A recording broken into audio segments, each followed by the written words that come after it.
नमस्ते दोस्तों, आज की जागरूकता चैनल में आप सभी का स्वागत है। मेरा आज का विषय बच्चों से संबंधित है। दोस्तों, बच्चों पर माता पिता का बेवजह अत्यधिक कंट्रोल करना, रोका टोकी करना या चिल्लाना बच्चे को कर सकता है बीमार। आइए समझते हैं। भावनात्मक स्वास्थ्य पर पड़ता है असर, उनके व्यवहार पर असर पड़ता है। जब भी बच्चों को तेज बोले तो पहले सोच ले, सोच समझकर आवाज़ उठाएं। बौद्धिक विकास पड़ता है धीमा। आइए समझते हैं। बच्चे बहुत शैतान होते हैं, बल्कि यूँ कह लीजिए कि दिन भर शैतानियाँ ही करते हैं। उनकी हरकतों से माँ बाप को गुस्सा भी आता है और ये नेचुरल है, पर फिर भी हमें कंट्रोल में तो करना होगा। लेकिन कई बार गुस्सा आने पर माता पिता बच्चों को मारते हैं, चिल्लाते हैं, तेज़ी से बोलते हैं, बहुत मिसबिहेव करते हैं। वे नहीं जानते कि या उस टाइम वो नहीं समझ पाते कि इसका बच्चे के दिमाग पर बहुत ही गंभीर असर पड़ता है। बौद्धिक विकास धीमा पड़ सकता है। छोटे बच्चों का मानसिक विकास बहुत महत्वपूर्ण है और चिल्लाने से इस पर नकारात्मक असर पड़ता है। बच्चे डर जाते हैं क्योंकि वे बेहद संवेदनशील होते हैं। जब आप बच्चे पर चिल्लाते हैं तो उनके हार्मोन्स निकलते हैं, कार्टिलोस जैसे तनाव भरे हार्मोन्स निकलते हैं, जो कि बच्चे के मस्तिष्क पर सीधा असर डालते हैं। बच्चे के मस्तिष्क की विकास में बाधाएं डाल सकते हैं। इससे बच्चे की याददाश्त, ध्यान और निर्णय लेने की क्षमता पर असर पड़ता है। आवाज़ उठाएं सोच समझकर। जब भी बच्चे पर तेज़ चिल्लाएं तो पहले सोच लें। जब तक बहुत ज़रूरी ना हो तेज़ी से ना बोलें। पहले बात तो तेज़ी से बोलना ही नहीं है, क्योंकि बच्चे छोटे हैं, संवेदनशील हैं, नाजुक हैं। प्यार से ही जितना समझ पाएंगे। तेज़ी से, गुस्से से बिल्कुल भी नहीं समझेंगे। वैसे तो बच्चे पर चिल्लाना सही नहीं होता, लेकिन कुछ स्थितियों में आवाज़ उठाना ज़रूरी है, तो थोड़ी बहुत हम कर सकते हैं अपनी आवाज़ तेज। अगर आपका बच्चा ज़्यादा ही छोटा है और सड़क पर दौड़ने वाला है तो उसका ध्यान रखना ज़रूरी है, और दुर्घटना को रोकने के लिए भी तेज़ आवाज़ उठाना ज़रूरी है। तो ये तो एक नेचुरल बात हुई।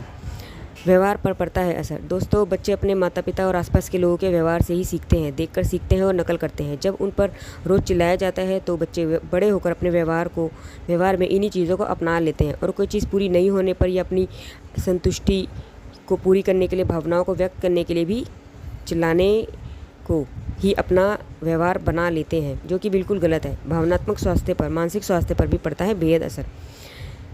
छोटे बच्चों पर चिल्लाने का अत्यधिक प्रभाव उनके भावनात्मक स्वास्थ्य पर पड़ता है।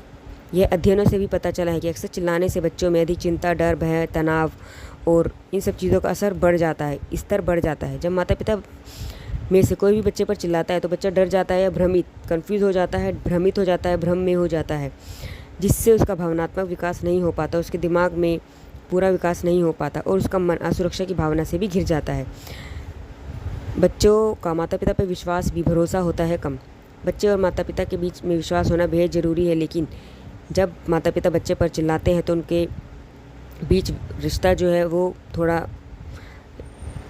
नाजुक सा हो जाता है। यह किसी भी रिश्ते का मूलाधार होता है। बच्चे को प्यार से जितना हो सके समझाएं। चिल्लाने से इस विश्वास को नुकसान पहुंच सकता है, जिससे आपके बच्चे को असुरक्षित महसूस होने लगेगा और भविष्य में आपसे समानता और साथ मांगने की इच्छा कम हो सकती है। बच्चा दूसरों पर बाहर अपनी चीज़ें पूछेगा, अपनी समस्या बताएगा, बच्चा भटक सकता है। तो जितना हो सके बच्चे को अपने साथ लगा कर रखें, उसकी बातों को समझें। बच्चों पर बार बार चिल्लाने से वे अपने पेरेंट्स से भी डरना शुरू कर देते हैं और अपनी बातें नहीं बोलेंगे। चाइल्ड डेवलपमेंट जर्नल में प्रकाशित एक अध्ययन में इस बात का उल्लेख भी किया गया है कि बच्चों के साथ सख्ती से पेश आने से और उन पर चिल्लाने से बच्चों के स्कूल में भी बिहेवियर समस्या और डिप्रेशन जैसी लक्षण पैदा हो सकते हैं। फिर बच्चों की विद्यालय से भी कंप्लेंट आने सकती है। अगर आप भी अपने बच्चे पर चिल्लाते हैं तो आपको यह पता होना चाहिए कि इसका बच्चे पर क्या असर होता है, या उसके भविष्य में इसका क्या गंभीर असर बच्चे के दिमाग पर पड़ सकता है। इस छोटे से आर्टिकल में आपने समझा होगा दोस्तों कि बच्चे पर चिल्लाना नहीं है, क्योंकि इससे बच्चे का मानसिक, बौद्धिक हर तरीके का विकास अवरुद्ध होता है। ओके, धन्यवाद। नमस्ते दोस्तों।